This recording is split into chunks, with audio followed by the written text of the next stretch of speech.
Let's bring our friend Ed Kracz into the show right now. Ed Kracz in the green room going to join us now here on Birds 365. Ed, welcome to the show, man. How you doing? Hey, happy Football Friday, guys. Yeah, it's enough. Woo! How exciting. Yeah. Let's go. How exciting. How Wanna exciting. This is a very difficult team to beat in the preseason, Ed. Don't count your chickens before they're hatched. Do you think anybody's playing with this weather? No, I don't. I mean, any of the starters. Yeah. I think they need to play at some point, but this might not be the time for it. I think the weather might have changed some plans. I don't think you run any risk of injuring anybody on a wet field. Except McAllen Castles and company. McAllen's already hurt, but yeah, he's gone. Right? Third stringers, yeah. Yeah. Now he's back on injured reserve. He cleared waivers, but great. That's an ugly part of the end. Let's face it. They've got they've had 2 live periods this summer. It's always the third team against the third team. Boy, that's an ugly look. I'm surprised the Eagles don't stop that because they don't care about they don't care about those guys getting hurt. Yeah, well, they're replaceable. That's how they view it. Your starters really aren't. But I just think tonight we'll probably see.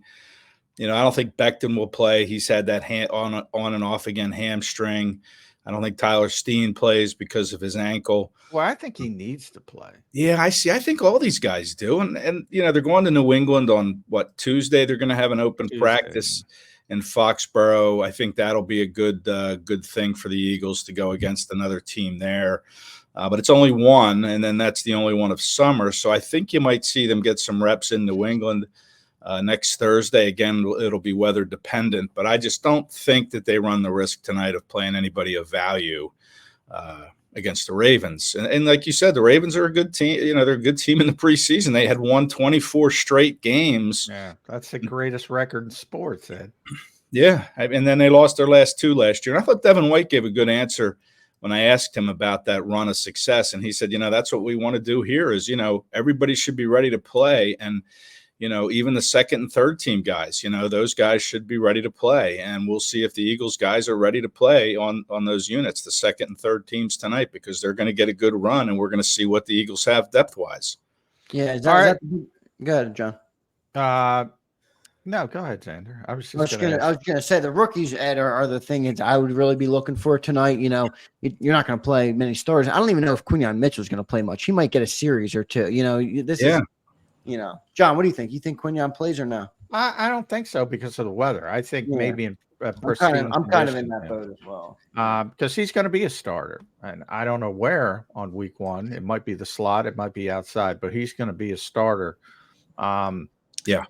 So I'm not even sure Johnny Wilson plays. If he's going to be wide receiver 3, yeah, because I might see a lot of Will Greer tonight, which would anger me, Ed Kracz. Yeah, after taking that 90-minute drive to Baltimore and 90 minutes, man, I got to get the freaking over the bridge. That'll take 90 minutes. Yeah, we'll be swerving those pop-up tornadoes on 95.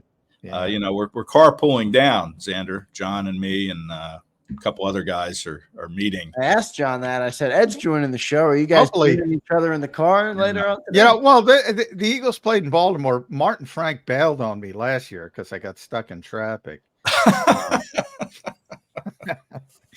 I told him to wait, John. I said, listen, we should wait for John, but Martin's like, nope, we're done. We're out. Martin was right, by the way, because I wasn't getting there. So he made the right decision. So I don't blame Martin at all, but hopefully things work out better. Crossing my fingers, they'll cancel the game, but that's not going to happen. Maybe we get some crab cakes if they cancel the game. That's the most important part. But I put up my 5 guys I'm most interested in seeing. Who are you most interested in seeing? Well, I'm kind of looking at guys to stand out, on the offensive line. I think Max Sharping and Matt Hennessy are 2 guys that I'm not sure one of those guys is going to make the team. So I think, there's a battle between those 2 guys who's going to make the team, and maybe both don't. But, I want to see some depth on that offensive line sort of emerge because, the Eagles O-line has been banged up through camp, little nagging injuries here and there. So we haven't really gotten a good look at that first team line. But I'd like to see some depth pieces kind of step up. We'll see Dylan McMahon tonight. We talk about rookies playing. He's probably going to be the starting center. Maybe Brett Toth is, because he's been working as the backup center. But, I want to see guys like McMahon at center. I want to see Sharping and Hennessy. I want to see who kind of elevates there. I know it's not real sexy, the offensive line stuff, but it's certainly something that needs to be addressed with the depth. Who's going to be behind these starters? And then, you look at the linebacker position. I know one of your guys, John, was Nakobe Dean. I don't know if he's going to play now. Right. Exactly. You don't know. This weather is a real curveball here. You just don't know who they're going to risk. And he's a guy coming off injury, so maybe you take it slowly with him. But again, behind him, you have who? You'll see Trotter tonight, I'm sure. You'll see Ben Van Summeren, who to me has not really stood out much in camp. I think he had a blitz sack the other day in practice. Kind of the first time. The Shaq Quarterman show. Yeah, Shaquille Quarterman. I mean, can he help this team, at least on special teams? But, Oren Burks is a guy that hasn't practiced at all in camp. He's been hurt. So, is he going to even make the team? I mean, so there's going to be, you're going to have to look at the linebacker depth. And so I'll be interested in seeing, what goes on there. And then we haven't seen a lot of undrafted free agents step up this summer. So I'll be interested to see a guy like Andre Sam, a safety from LSU, an undrafted kid who, flashes here and there. Sean Richardson, the kid from I don't know where he's from, but Stevens, Sean Stevens. So he's made a couple plays. Over the past couple of days. Yeah. And are these guys even going to make the team? We don't know, but at least they'll put a corner. But they might make the practice squad. I mean, exactly. They're fighting for a practice squad. You know who's interesting to me is that Zach McPherson. I mean, that's where he got hurt. Baltimore, first preseason game, got injured. He was going to be a big part of this team last year as the backup slot corner. And he was starting that game in the slot. He was a great special teams player. And then he tears his Achilles in Baltimore. And think about that. A year later, you got to go back to the same field. You got to get over that mental hurdle. That's an interesting story to me with Zach. Yeah, is he going to play? I mean, again, like you mentioned, the injury. I know he's been doing stuff in camp, but are they going to take it slowly with these guys coming back from injury? Like him? Too. They might even not have him. Yeah, I mean, he might not even. To me, he's got to go out there and prove to, other teams that he's an NFL player still, and perhaps, he can get some things done. But, boy, I mean, Sean Bradley got hurt there. That's the big part. Get out of this health. That's the biggest part. Right. And you mentioned Zach McPherson. Interesting. Josh Jobe, does he have a spot on this team? Good special teams player, but, again, at a position that is really crowded and presumably upgraded by Howie in the offseason. So I think he'll play, Josh Jobe, for sure. But I think McPherson, if you're him, you probably are saying, "Hey, I don't really want to play because I got hurt here last year. Can I wait till New England next week?" That's Well, we'll see how it shakes out. But you're right. I mean, basically, if anybody has a hangnail, they might hold him out. So it is kind of difficult to check who's going to play. One of the comments and one of the guys I wrote about is Thomas Booker. And I put him in my group for this reason, Ed. I thought it was interesting. Vic said you want 5 to 7 of those interior defensive linemen on your roster. Yeah. Now, to me, there's no way he's getting 7. But if he lobbies Howie and says, I need 6, well, it's going to be Carter. It's going to be Davis. It's going to be Milton Williams. It's going to be Marlon T. It's going to be Moro Ajomo. And that 6th guy, Thomas Booker's guy that I've seen, and he's played pretty well. I think if he continues to play well in the preseason, he might have a very powerful Vic Fangio lobby in his back pocket. You buying my Thomas Booker spin? Well, I'm buying your spin that Fangio wants 5 to 7. So who is that 6th or 7th guy? And even Marlon T. I mean, is he a lock to make one of those top 5 spots? I think he is. I think he is. Maybe. I mean, he's battling. He's and I know the Eagles have always liked him, but you look at that spot, they don't have a lot of D tackles after Booker. You have PJ Mustipher. You have Gabe Hall, who was an undrafted free agent, who to me, I think he was in on a nice pressure the other day, but hasn't really stood out to me. He was a kid that everybody thought was going to get drafted. He didn't, out of Baylor, a big kid. And that's another group that we'll watch tonight is, who is going to emerge as that bottom end of the roster D tackle. Will it be Booker, who I think has done some good things, you're right, and probably is in the driver's seat, but we'll see, how he does against the Ravens' second and third team O linemen. But then I keep an eye on Gabe Hall and PJ Mustipher too. I mean, those are 2 other guys that, certainly haven't done anything to play their way off the roster at this point, but we'll see how they do tonight and going forward. And any truth to the rumor that Tanner McKee is pushing Kenny Pickett for the quarterback 2 spot? Well, I mean, I think, that's something that we can react to for sure. He's gotten some second team reps, but I think the Eagles are pretty happy with what Pickett's done, as the backup. I don't think that would happen. And McKee had a great summer last year. Remember how, he had a great summer this year. He's been solid.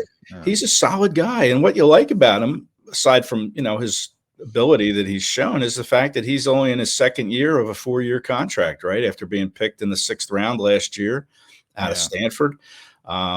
So I think, you said we're going to see a lot of Will Grier, but I think we're going to see Pickett and I hope we see Pickett in the first half and McKee in the second half. Yeah. I hope we see no Will Grier, but I fear we're going to see some Will Grier. Yeah, I think so too. I think it might be a quarter each for McKee and Pickett, and then we'll see. A second half of Will Grier. Oh, yeah, man. I think that's going to be the rotation. But I think get the car started. That's when you got it. Yeah, right. Warm it up, Jeff. Warm it up, Jeff Kerr, who's going to be the driver. Is he going to be the driver? Jeff Kerr, he's like in Berks County. What's he going to come pick you Jersey guys up? He's got, man. Jeff's new to the group, so initiation. You got to go above and beyond. Is he bringing you Ritas too with the initiation? Is that part of the fees? Yeah. We should have added he's got to buy us crab cakes too, but we didn't push that far. No, you didn't push that. Yeah. But Xander, to answer your question about McKee, I think, certainly he could be the number 2. I mean, he's played that well in the summer, and last summer, like I said, we saw a nice touch on the deep throws and some accuracy on the intermediate stuff. So he could be the number 2. I think he would be fine as the number 2, but I just don't think the Eagles are ready to make that move. And I think Pickett will be the number 2. Yeah, I agree. I mean, Kenny's a good player. I think Kenny's a good backup quarterback, and it's not a knock against Tanner McKee. I get, the Eagles like him. They want to see him more, so they're giving him a few more second team reps, but they're very happy with Kenny Pickett as the backup quarterback. And they're very happy with Tanner as the number 3. So that's, from their perspective, that's a pretty good quarterback room. And I kind of agree with them. One of the things last year with Marcus Mariota, if you remember, Ed, and this happens a lot. I got a theory about this. When you talk about second team reps, if you think about, like, defensive line is a rotational position for most teams in the NFL. So a bunch of teams have backup defensive linemen who get to play, can play at least a competent level. Whereas the offensive line, it's 5 guys. They play everything, 100% of the snaps if they're healthy. And those backup offensive linemen always stink to high heaven because they're going against guys who can play.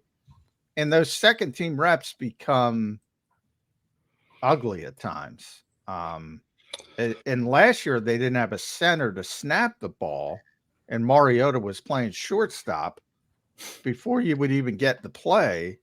and that throws off the timing and all that kind of stuff. I think the Eagles getting Dylan McMahon, maybe it's not noticeable, but he's a real center. He can make the simple things, and that's sort of helped some of those second and third team reps. But Brett Toth has gotten better as well. Yeah, good point. And that's a pretty important position that you need to evaluate as the backup center, because I don't think the Eagles are going to have the luxury of having Cam Jurgens start 156 straight games like Jason Kelce did before he retired.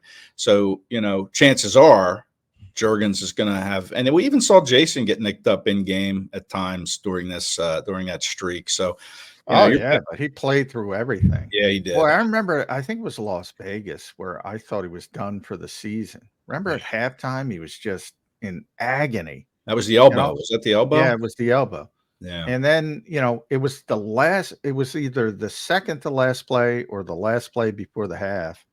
And we're all like, Kelce's done. And he's right back out there, third quarter, with one arm, mind you. Yeah. But he played the rest of the game. The story I tell with Kelce and his toughness, and it was a road game somewhere in a really cramped locker where I watched him kind of be helped to a stool in front of his locker, and trainers were around him, and they peeled some kind of sleeve off of his leg, and his leg was just completely black. I mean, it almost looked like they had held it over a fire and burned it. I mean, it was that black, and I'm like, my God, how is he able to even stand, yet alone play, an NFL football game? And then they took him into the trainer's room, had to help him into the trainer's room. And, Kelce was back at practice the next week, but it looked horrible. So, can Jurgens just, demonstrate that same kind of toughness? If he were to get nicked up, we don't know. These guys are tough as they come, these NFL players. And I think Jurgens has toughness to him. But listen, you got to find who's going to be the backup center, because that is a role that is going to probably be counted on sooner rather than later. Yeah, I agree. We'll see what they end up doing there. Ed, I want to move to a little bit of a different topic. That article came out this week from ESPN from Tim McManus and Jeremy Fowler. Just wanted to get your takeaway on what you took from it, if anything, or if it's all just rear view to you. Or rear view mirror, or what did you think of the article? What were your takeaways? Ed's take was I didn't write it. That was his take. Oh, we got the shirts in production, Ed Kracz. The Johnny Mac with the I didn't write it. I didn't write it. Coming soon. And then you have to capture the look too. I was sitting across from John, and the way he kind of looked around, and just. Well, I was looking for Tim. I'm like, Jalen was asking me. Why Jalen was asking me why essentially the article came out, or why everybody was talking about Wink. And, I was looking around. I didn't see Tim because I was in the front row. And thankfully, Tim chimed in. Yeah, but anyway, it wasn't a big deal. I think a lot of people took it like Jalen wasn't mad at us. He was just having a conversation. Right. Yeah. No, he wasn't mad. He just said, "Hey, why is this coming out randomly?" Yeah. And listen, I thought Tim's answer was good. He wanted to, to give perspective to where we are now, and but on that being said, I kind of agree with Jalen. Listen, the past is the past, and I thought it was a great report, great story. But there's something to Jalen too, saying, "Listen, the past is the past. We've learned from it, and we're moving on from it." The most interesting part. And I told this to Tim even before we talked to Jalen. The most interesting part to me was the Wink Martindale stuff. Yeah. I mean, that and sure. Wink's quoted in the article, so it's not like an unnamed source. And he said, I've been coaching for whatever, 30, 40 years. Nobody's ever done that before. Nobody. Yeah. Right. I thought that was a positive, not for the Giants, but for Jalen Hurts to seek that out. But the negative to me is, well, he didn't have confidence in his own coaching staff if he's reaching out to Wink Martindale. So that's the biggest thing I took from it. Yes. And I thought that was interesting. And that's why all my questions to Jalen had to do with that. Like why you reached out to Wink Martindale. Wink is the guy who said that, John? Like, do you think Wink is the person who revealed that Jalen called him? I guess it must have been, right? Well, he's on the record that he called him. He confirmed that he called him. No, I know, but I'm saying, I wonder, do you think that's kind of like I don't want to say it's like an unwritten rule, but like, do you think Jalen was kind of like, yo, Wink, you put it out there? No, he didn't seem, he called Wink a great man, I think, in the press conference. Yeah, I just didn't know if there was like some sort of an unwritten respect rule where if you call a young player calls the coach and he reveals it to everybody and creates a headline. I think Wink showed tremendous respect for Jalen. He was complimenting him by saying that, like, nobody's ever done this in 40 years. That he was saying this guy's different, essentially. And Jalen called him a great man, a great coach. So they obviously like each other and have respect for each other. But to me, that was the most interesting part of the story. And every single one of my questions had to do with that, because that was the interesting part to me. Yeah. And, Jalen mentioned before he did it with Gannon when Gannon was here, but he's in the building. Probably didn't have confidence in Sean Desai, Matt Patricia, like everybody else. Was kind of my spin on that, Ed. Yeah, listen, first of all, I wonder who told ESPN that Jalen Hurts called Wink Martindale. Like, I'm sure Jalen didn't tell anybody, and I don't know if Wink did. So somebody else knew about the phone call that took place, which is interesting. Well, I was told the coaches also contacted Wink as well. So, yeah, it's probably it's just a weird dynamic. You don't see Daniel Jones calling Jonathan Gannon, to ask for tips from the Eagles DC when he was here. I mean, you just don't see that, which is really bizarre. And you're right. The implication is that Jalen didn't have enough confidence in Nick Sirianni or Brian Johnson's to go to them and ask them for answers, because they didn't have any for him. And you hope that Kellen Moore does on this whole blitz thing. I mean, it's the Eagles had no answers last year for the blitz, and Nick Sirianni didn't have any answers. And that's why Kellen Moore is here, is to provide some of those answers in addition to some other offensive concepts. But that's the concern. And you're not going to see Hurts get blitzed in the preseason. If he plays a series or two, nobody's going to blitz him. Nobody's going to show anything on defense. No. So, these answers that he's going to be given, you hope, are going to be correct, but we won't know until the season begins and the Packers try to do it in Brazil. And then after that, the Falcons. So, we're not going to know if he's got the right answers, but you're right. That was a big takeaway, is him calling Wink. And listen, I thought Wink Martindale was going to be in the hunt to be the defensive coordinator here in Philadelphia. Now I guess he's the DC at Michigan. Kind of a weird move, but I didn't think the Eagles were going to go that route, just because he's such a different type of coordinator, right? I mean, well, he loves to blitz, but I think he's the opposite of Vic. Not opposite, but in a way. I think Eagles fans would fall in love with Wink Martindale very, very quickly. But yeah, the Eagles love Vic. But would have been interesting if they weren't able to get Vic, if Miami still wanted him and stood tall and said, "You're under contract, we're not letting you leave," if they would have shifted gears, because I do think they have a lot of respect for Wink Martindale. Yeah, for sure. They would have changed the entire defense. I would have loved it, because I'm sick of watching the scheme. But we've seen Vic Fangio do a lot of blitzing, but I think that's because they want to make sure Jalen can see it coming. He can make the right line calls, him and Juergens. But we have seen a lot of blitzing from. But he's also prepping. I mean, he's going to unleash it.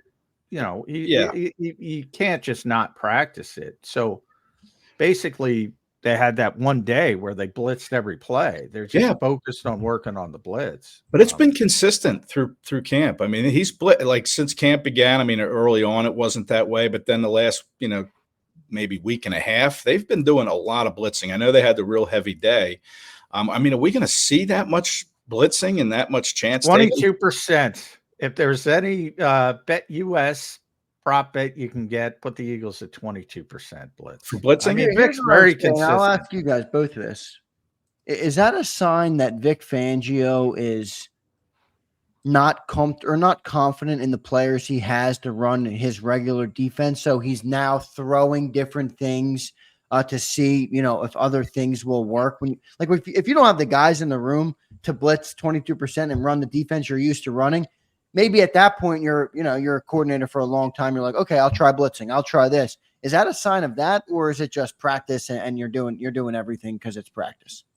Yeah, I think he's just trying things, but I think he does have the personnel to pull it off. I think Zach Bond could be a very good player to come in off the edge, off a blitz from his linebacker spot. Devin White, to me, is going to be a designated pass rusher. I wouldn't be surprised to see him line up, kind of as a stand-up lineman at times and just bring him or maybe do a delayed blitz with him. But he had 23 sacks for Tampa in 5 years. He had 9 in his second year, 5.5 2 years ago. So he's a guy that can get home. And I think Vic is playing to his personnel. And I think he believes that he has the personnel that can come and get some pressure on the quarterback in blitz packages. But at the rate we've seen it in camp, and I know they're probably doing it just to give Jalen some looks and give that offensive line some different looks so they're prepared. But if he does it at this rate, I would take the over on that 22% that BetUS has. Hey, Vic, what Vic is good at, and he's always been good at, is he, and the Eagles have talked about it. Nick's talked about it. It's game day feel, man. He's, if it's 3rd and 13, yeah, he's going to blitz and he's going to get the ball out of the quarterback's hands and he's going to get the defense off the field.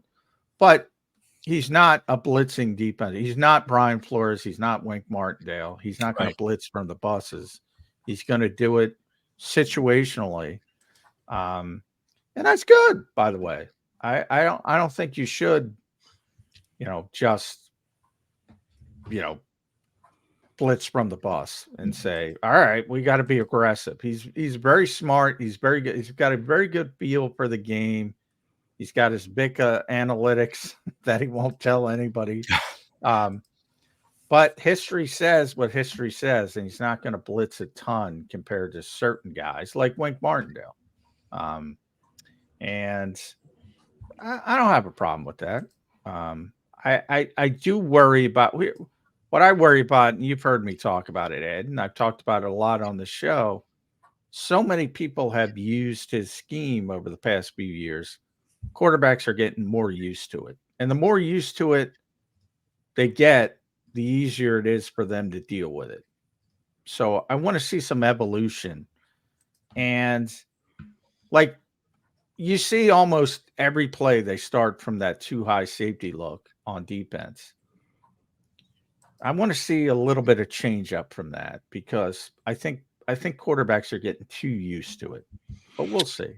Yeah, and especially on the defensive front, he's got a lot of pieces. He could play Jalen Carter on the outside, and we've seen Carter line up a few times, as kind of a defensive end rather than a defensive tackle. So he'll mix it up on that front too. He'll play 4 guys, 5 guys. We saw him line up in a 6-man front with 1 linebacker.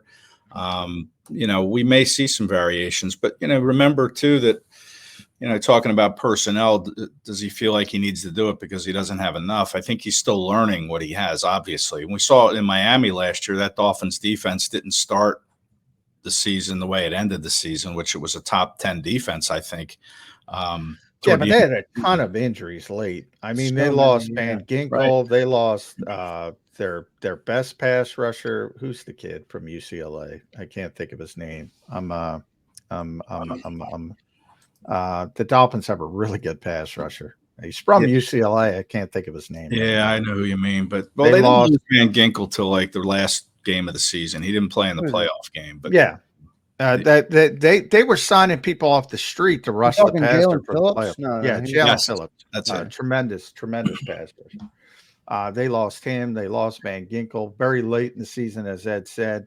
But I remember they had to sign a couple edge rushers basically off the street to play the playoff game. That's difficult. I mean, and yet they were a top. He made it all work. He was able to cobble it together, and they were a very good defense at the end of the year. So, I like the defense is in Vic's hands. It's a young group, obviously. A lot of guys still need to reach their potential. We'll see what Jalen Carter is in year 2 and Jordan Davis in year 3. But I like the fact that Fangio is in charge of this group because he's been doing it for so long. It's not like a first-time guy like Desai who's trying to figure out what's going on. I mean, Fangio will figure it out. And, I think as the season goes on, he'll find what this defense can do well, and he'll play to that strength. I find it ironic that Vic loves Sean Desai. Like if Sean Desai was never here, he'd probably be an assistant on Vic's staff. You know, if he had not been here, and obviously it didn't work out. But I say all the time, one last look back at 2023. If people wanted Nick Sirianni, the people that wanted Nick Sirianni fired, they should have focused on that decision, taking the defense away from Sean Desai and giving it to Matt Patricia. I think that was his biggest mistake. That Sean Desai wasn't great, but the Tampa game early was pretty good. The Miami game, they're scoring 70 points. They shut them down. The second half against the Rams, there were little signs that things were getting better with Sean Desai. But if people aren't listening to him, I guess, and that's the kind of stuff we can't know, Ed. If the players aren't listening to a guy and he doesn't have that kind of presence, that's tough to overcome. Yeah, Fangio has that presence. You're not going to see that. I mean, he'll park you on the bench. He doesn't, Yeah, he might have too much of that presence. We might be the other way because players are going to get pissed off. Like Bryce Huff is handling it very well when he brought that. He's very honest, Vic. I love it, but it's players will get upset at a certain point with that kind of honesty. Yeah, well, the worst thing for a player is when you're benched. I mean, that's what they care most about is playing time. Vic can say all these negative things he wants or be as brutally honest as he wants, but if you're still playing, that's all they care about. They want to be on the field. But if you start taking that away from them, then, they're going to get upset. Yeah. Ed, I got to do it. Last one for me. I need a prediction. For tonight's game? I need a prediction for tonight's game. For all the sickos man, it's a first morning I woke up. For all the sickos that are going to bet at betus.com, that are going to bet preseason football, give them a prediction, Ed. Yeah, I like the Ravens in this game. I think the Eagles defense is still figuring things out. I don't know who the backup quarterbacks are in Baltimore. We're not going to see I think Josh Johnson might be the backup quarterback. They got a bad situation. Huntley, is he not there anymore? Tyler Huntley, did he leave? Yeah, he left. Yeah, I think he's with the Giants, isn't he? Or maybe. I don't know where he went, but he left. Went to the Browns. Tyler Huntley went to the Browns. Browns, okay. Yeah. Whoever it is, this defense, just to me, I'm not sure it's ready yet to make plays and to assert itself. I might be wrong. Maybe they'll surprise me. And, they do have a good group of corners, I think, that are going to play tonight. I think Eli Ricks plays tonight. So, they have some cornerbacks that I think can make plays, but they haven't intercepted Hurts or Pickett or McKee a whole lot in 10 days of practice. Twice they've picked them off. And one of them was Sean Stevens, right? The other was Eli Ricks. But I still think, the prediction, I think I'd probably take the Ravens to win this game. They're very good in the preseason. And maybe somewhere, depending on the weather, maybe something like 20-13. I think the Ravens win this game. Yeah, I'm picking the Eagles to win this game. Attaboy. For this reason, guys. I just looked up the depth chart. According to ESPN, and I'm not paying attention to the Ravens, so they might not be right. The second team quarterback in Baltimore is Josh Johnson. The 38-year-old Josh Johnson forced into the NFC Championship game. I remember it well. John Reddick blew it up. Josh Johnson. Yeah. And then it's Devin Leary and Emory Jones. Wow. And I'm going to be honest with you. I don't even know who those guys are. I don't either. But that makes three of us. Yeah. But they're going to want to try to make an impact. They're going to Emory Jones. I think he played at UF, didn't he? Emory Jones. I think he did. He's Cincinnati. Everybody transfers. His last school was Cincinnati, but he may have. Everybody goes to 6 different schools now. So, so true. He did play at UF before that. We might see a lot of Will Greer versus Emory Jones tonight. So buckle up, Ed Kracz. We're not going to see anything because the sight lines in the Ravens press box that's true, be obstructed because it's under construction. I don't know if I told that story, but yeah, they built a new press box and evidently they built it incorrectly. and the sight lines are not good. Ed Kracz, are you an architect? They need you down there if you're an architect down. I mean, what the heck? How do you build? How do you spend all that money on a new press box and you don't even give the people who need a view of the game? That makes zero sense to me. That might be good if it's Will Greer versus Emory Jones. It might be good. Well, we might be sitting out in the stands because it might be a better view. So bring your rain gear, John, because we may have a better view. I hate dragging around rain gear, but I guess we got to. Yeah, it's going to be raining. But yeah, so who knows what we'll see tonight? They did say they're going to have TVs that we'll be able to watch the game on. What a disaster this is. I know. Oh, man. So, but yeah, I think that I like the Josh Johnson thing, but listen, he's a veteran. So, he's playing against the defense that isn't quite there yet. So, he could do some good things against this Eagles defense. Depending on how long he plays, he may only play a couple series if he's the main backup. You got to keep him healthy. He's the backup. Right. So, but I like the Ravens. Ed, get down there safe tonight.